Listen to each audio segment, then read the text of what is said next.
Acid basis और इसमें जो मेन पॉइंट्स थे वो मैंने कवर कर लिए हैं शॉर्ट नोट्स में, और ये हम कर रहे हैं जो आपकी एनसीईआरटी बुक के लास्ट में दिया हुआ है, what you have learned, means जो चैप्टर है उसका निचोड़ जो है वो इसमें हम देखेंगे। ठीक है, so acid base indicator are dyes और mixture of dyes. Acid base indicator की बात कर रहे हैं या ये तो डाइज हैं या मिक्सचर ऑफ डाइज हैं जो यूज़ किए जाते हैं इंडिकेट करने के लिए कि कहीं पे एसिड प्रेजेंट है या बेस प्रेजेंट है।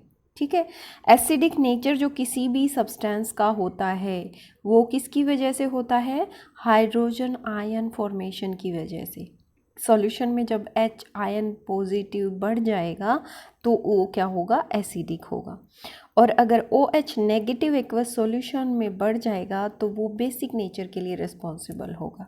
ठीक है, इसके साथ ही आपको ये भी याद रखना है कि हमारे माउथ का पीएच कितना होता है, हमारे स्टमक का पीएच कितना होता है, एसिड रेन का पीएच कितना होता है, ये बहुत ज़रूरी है आपके लिए।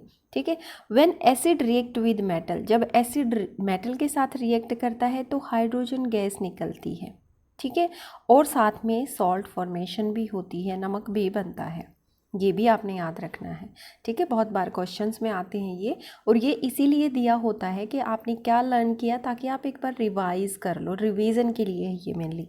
जब एक बेस रिएक्ट करता है मेटल के साथ तो उसमें हाइड्रोजन गैस इवॉल्व होती है और साथ में सॉल्ट फॉर्मेशन होता है जो कि नेगेटिव आयन, नेगेटिव कॉम्पोजिशन होती है जिसकी। ठीक है, when a base react with metal along with evolution of hydrogen gas, a salt is formed which has a negative ion composed of metal and oxygen। जो salt बनता है उसका negative ion होता है और वो किससे बना होता है, वो मेटल से और ऑक्सीजन से बना होता है। ठीक है, एसिड रिएक्ट करता है तब भी हाइड्रोजन निकलती है और सॉल्ट फॉर्मेशन होती है। When an acid react with metal carbonate और metal hydrogen carbonate it gives corresponding salt, carbon dioxide and water. जब मेटल कार्बोनेट या मेटल हाइड्रोजन कार्बोनेट के साथ रिएक्ट करता है तो वो सॉल्ट भी देता है, कार्बन डाइऑक्साइड देता है और साथ में वाटर भी देता है।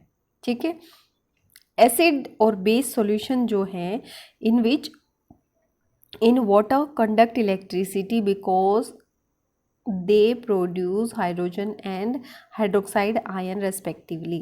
जो एसिड और बेस होते हैं वो वाटर में बिजली को पास करते हैं अपने साथ। ठीक है, क्योंकि हाइड्रोजन और हाइड्रोक्साइड आयन जो होते हैं वो देते हैं एक्वस सॉल्यूशन में, जो कि अट्रैक्ट होते हैं कैथोड एनोड की तरफ।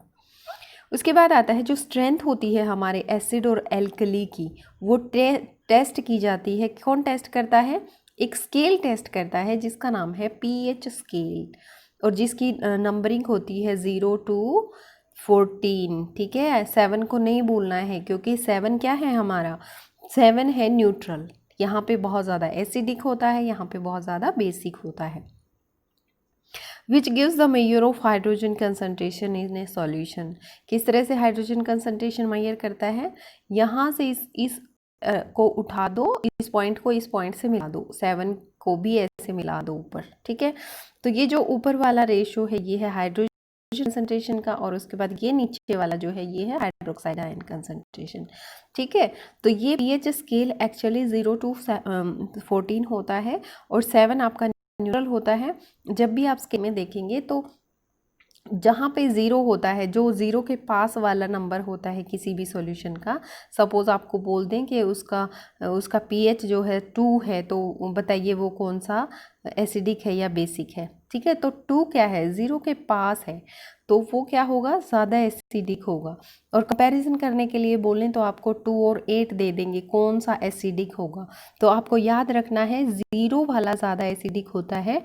एसिड से आपको पता होना चाहिए, एसिड अटैक आप बहुत बार सुनते हो, तो जिसका दिमाग 0 हो, बिल्कुल कुछ भी नहीं कर सकता है जो दिमाग, वो एसिड अटैक करता है। समझ गए, जो बहुत ज़्यादा नेगेटिव होता है, बहुत ज़्यादा 0 होता है, कुछ नहीं कर सकता अपनी ज़िंदगी में, वो एसिड यूज़ करता है। इस तरह से ये ट्रिक बना के आप याद कर सकते हो। उसके बाद आता है कि जो न्यूट्रल सॉल्यूशन होता है उसका पीएच 7 होता है। ठीक है। न्यूट्रल सॉल्यूशन का ये मैं पहले बता चुकी हूँ। एसिडिक सॉल्यूशन का पीएच होता है 7 से कम, और जो बेसिक सॉल्यूशन होता है उसका 7 से ज़्यादा होता है। जो लिविंग बींग होते हैं, जो ह्यूमन बींग लगा लो और कोई एनिमल लगा लो, कुछ भी जो लिविंग है, carry out their metabolic activities within an optimal pH range. उन सबका मेटाबॉलिज्म जो होता है वो एक पीएच रेंज के विद इन होता है, उसके अंदर होता है।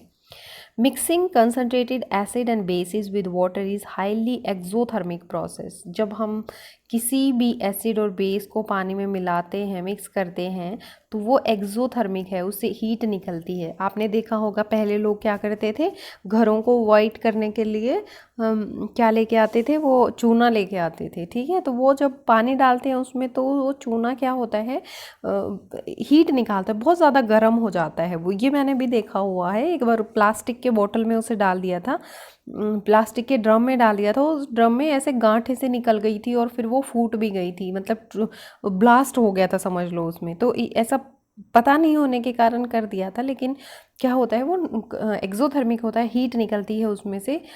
तो अब आपको पता चल गया, तो कभी भविष्य में ऐसा मत करना।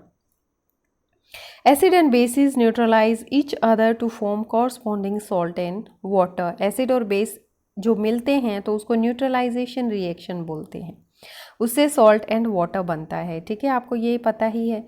जो वाटर होता है क्रिस्टलाइजेशन का, water crystallization is fixed number of water molecule chemically attached to each formula unit of salt in its crystalline form। ठीक है, जो वाटर होता है फिक्स नंबर में होता है और अटैच होता है फॉर्मूला यूनिट से, और सॉल्ट जो होता है इसकी क्रिस्टलाइन जो फॉर्म में बनता है उसके साथ। ठीक है, salt have various uses in everyday life and in industries. जो सॉल्ट होता है हमारी इंडस्ट्री में बहुत ज़्यादा मदद करता है। ये मैंने शॉर्ट नोट्स वाली वीडियो में भी आपको बताया कि हमारा जो नमक है उससे क्या क्या मिलता है, बेकिंग सोडा से लेकर सब कुछ, मतलब जो बहुत सारे केमिकल है, ब्लीचिंग पाउडर है, वो सब हमारे सोल्ट से मिलता है। ठीक है, सोल्ट जब हम निकालते हैं तो वो ब्राउन कलर का होता है। ब्राउन का होता है क्योंकि उसमें इम्प्योरिटीज़ प्रेजेंट हैं। तो ये था हमारा चैप्टर का निष्कर्ष आप कह सकते हो। आपने अभी तक क्या सीखा, तो देखिए 7 मिनट में आपको ये पूरा चैप्टर कवर करना है, कर लिया है, मतलब कुछ भी नहीं लगता। वीडियो को एक बार देखो, शॉर्ट नोट पढ़ो, आप अपनी एनसीईआरटी की बुक्स पढ़ो, तो उससे आपके कॉन्सेप्ट जो है वो क्लियर हो जाएंगे, और वो बहुत ज़्यादा ज़रूरी हैं। आप पढ़ते रहिए, आगे बढ़ते रहिए। अगर आपको और भी किसी टॉपिक पे वीडियो चाहिए तो प्लीज़ कमेंट बॉक्स में जाके